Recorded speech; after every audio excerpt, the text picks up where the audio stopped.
Today, we are solving AP Calculus AB 2025 Free Response Question 3. This problem tests average rate of change, the intermediate value theorem, trapezoidal sums, and accumulation from a rate function.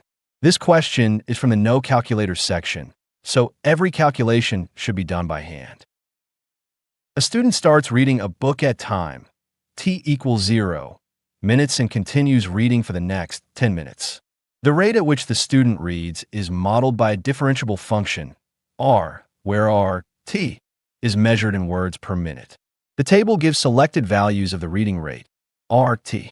We will solve all 4 parts step by step. Now consider this step. A student starts reading a book at time t equals 0 meters to tercinutes and continues reading for the next 10 meters to tercinutes. R, t, equals rate at which the student reads r, t, is measured in words per minute. A. Approximate r prime, 1, using the average rate of change of r. Continue reading the question carefully.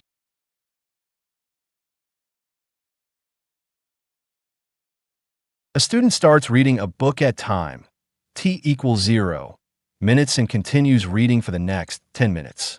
The rate at which the student reads is modeled by a differentiable function, r, where r, t, is measured in words per minute. The table gives selected values of the reading rate, r, t. We will solve all 4 parts step by step. Continue reading the question carefully.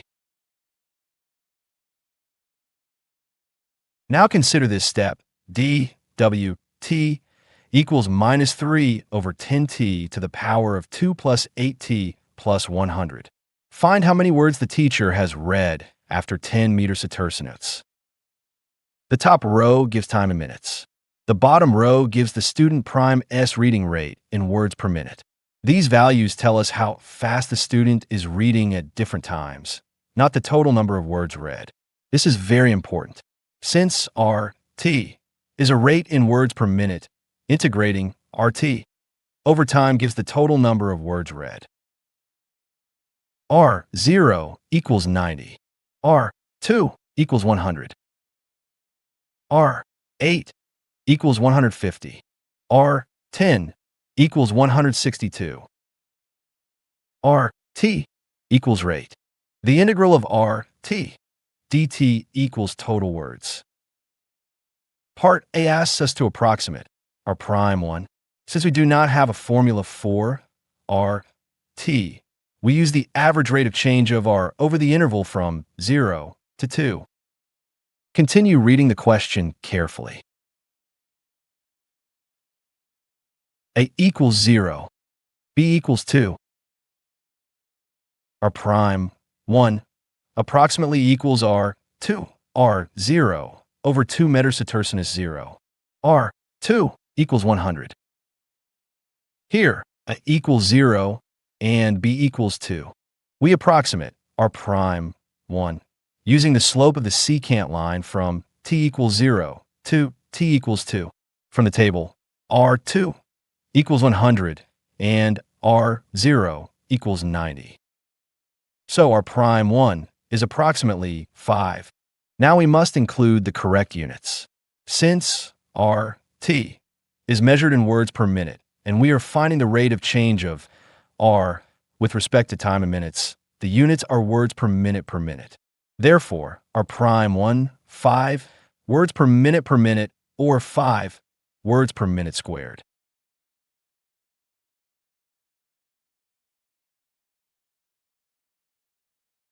Now find the units. RT is measured in words per minute. So R prime 1 is approximately 5. Now we must include the correct units. Since RT is measured in words per minute, and we are finding the rate of change of R with respect to time in minutes, the units are words per minute. Therefore, R prime 1, 5 words per minute, or 5 words per minute squared. This framed result is the final answer for the question. So R prime 1 is approximately 5. Now we must include the correct units. Since RT is measured in words per minute, and we are finding the rate of change of r with respect to time in minutes. The units are words per minute per minute. Therefore, r prime 1, 5 words per minute, or 5 words per minute squared. 5 words per minute is not the correct unit for r prime 1. R, t words over minute. R prime, t words per minute over minute equals words over minute squared. Part B asks whether we are guaranteed to have a time, c, between 0 and 10 minutes where r, c, equals 155. This is an intermediate value theorem question. R is differentiable. Differentiable. The problem tells us that r is differentiable. A differentiable function must be continuous. So, r is continuous on the interval from 0 to 10. R0 equals 90. R10 equals 162. Now compare 155 with the endpoint values. We have R0 equals 90 less than 155 and R10 equals 162 greater than 155. So 155 lies between R0 and R10. Follow the calculation line by line. Now compare 155 with the endpoint values. We have R0 equals 90 less than 155 and R10 equals 162 greater than 155. So 155 lies between R0 and R10. R is continuous on 0, 10. R0 less than 155 less than R10. Therefore, there must be some c with 0 less than c less than 10, such that r, c, equals 155. The intermediate value theorem says that if a function is continuous, then it must take every value between its endpoint values. Therefore, there must be some value, c, with 0 less than c less than 10, such that r, c, equals 155. Yes, such a value must exist. R8 equals 150. R10 equals 162. We can even use a stronger argument with the last two table values. Since 155 is between 150 and 162, the value c actually occurs somewhere between 8 and 10. And since 8 less than c less than 10, it is certainly true that 0 less than c less than 10. Follow the calculation line by line. We can even use a stronger argument with the last two table values. Since 155 is between 150 and 162, the value c actually occurs somewhere between 8 and 10. And since 8 less than c less than 10, it is certainly true that 0 less than c less than 10. This framed result is the final answer for the question. If this explanation is helping, don't forget to like and subscribe. Now consider this step. Don't forget to like and subscribe.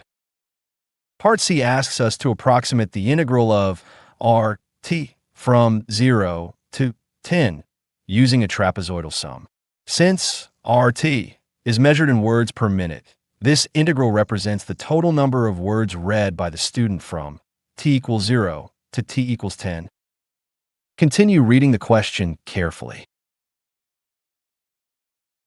The table gives data at t equals 0, t equals 2, t equals 8, and t equals 10. Therefore, the three subintervals are the widths of these subintervals are 0, 2, 2, 8, 8, 10.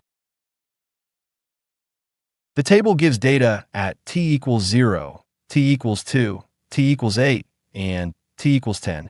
Therefore, the three subintervals are the widths of these subintervals are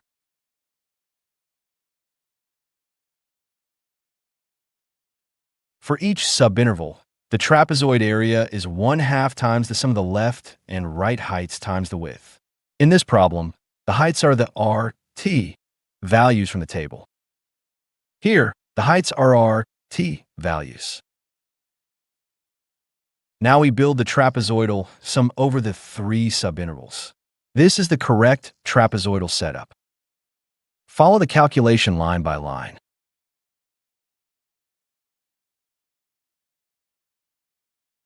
R0 equals 90. R2 equals 100. R8 equals 150. R10 equals 162. Follow the calculation line by line.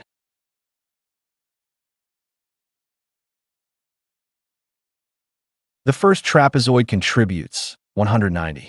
The second trapezoid contributes 750. The third trapezoid contributes 312. So the trapezoidal approximation is 1252. The student read approximately 1252 words during the first 10 minutes.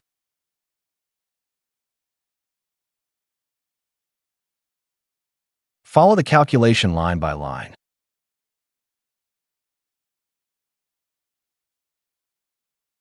The first trapezoid contributes 190. The second trapezoid contributes 750. The third trapezoid contributes 312. So the trapezoidal approximation is 1252. The student read approximately 1252 words during the first 10 minutes.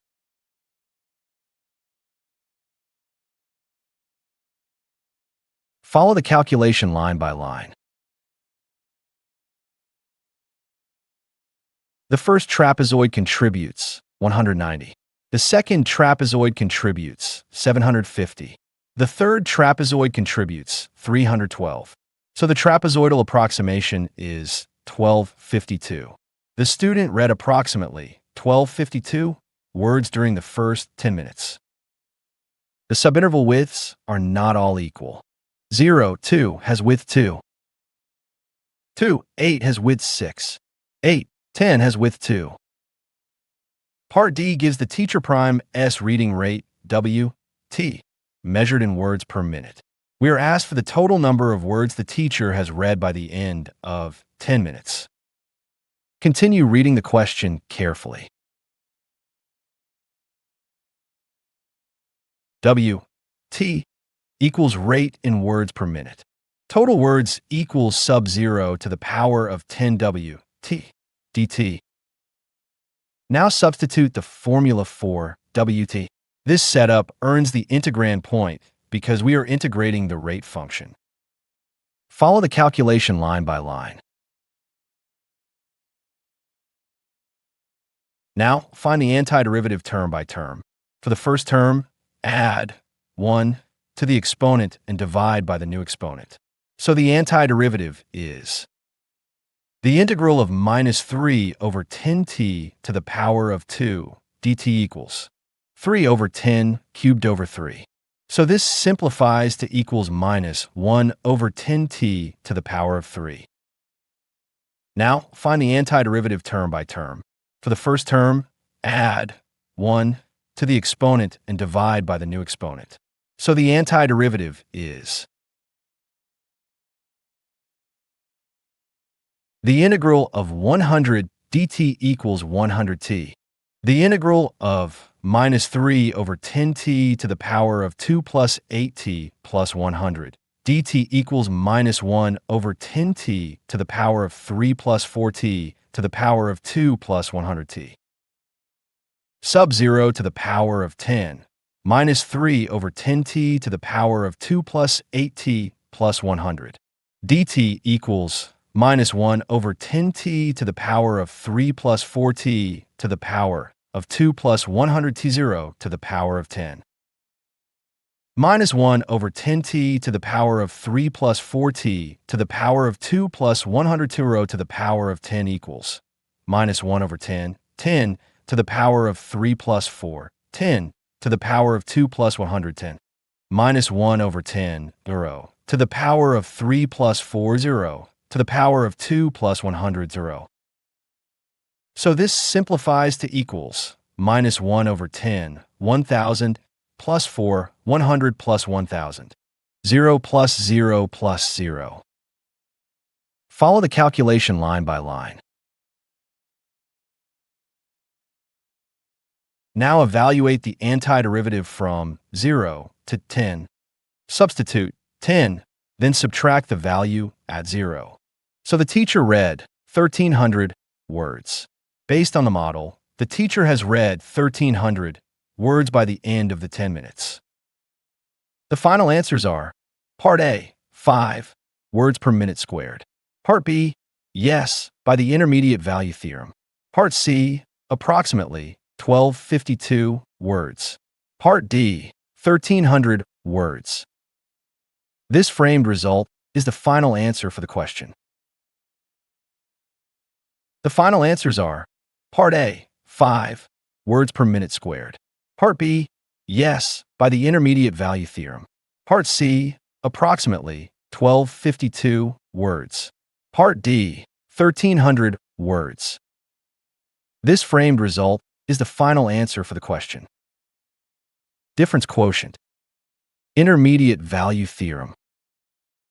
Trapezoidal approximation. Integral of a rate. Don't forget to like and subscribe for more AP Calculus lessons.